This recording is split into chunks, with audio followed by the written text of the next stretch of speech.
சென்னை கொடுங்கையூரில் பெரம்பூர் தொகுதி பாமக வேட்பாளர் திலகமாமா தேர்தல் பணிமனையை திறந்து வைத்து மாம்பழம் சின்னத்திற்கு ஆதரவாக பிரச்சாரம் மேற்கொண்டார்.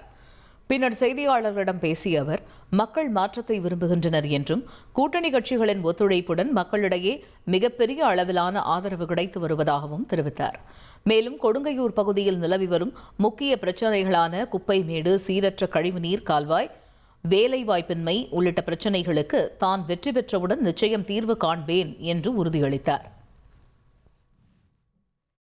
கொடுங்கையூர் குப்பைமேடு, இரண்டாவது கழிவுநீர் கால்வாய், மூன்றாவது பெண்களுக்கான அவர்கள் தங்காலியே நிற்கிறதுக்கான வாழ்வியலுக்கான தேவைகள், அதாவது சிறு தொழில் பயிற்சி மையங்கள் அது மாதிரி உருவாக்கணும். இன்னொன்று, எல்லாமே ரொம்ப ரூரல்ல அடித்தட்டு மக்கள் பிள்ளைங்க படிக்க வேண்டாங்க, அம்மா அப்பாவுக்கு பிள்ளைகளுக்கு சொல்லிக் கொடுக்க வாய்ப்பு இல்லை.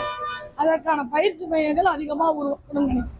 ட்ரெண்டை ஃப்ரெண்ட் ஆக்கிக்கோங்க. தந்தி டிவியின் சப்ஸ்கிரைபர்ஸ் அண்ட் ஃபாலோவர்ஸ் குடும்பத்தில் நீங்களும் இணையுங்க.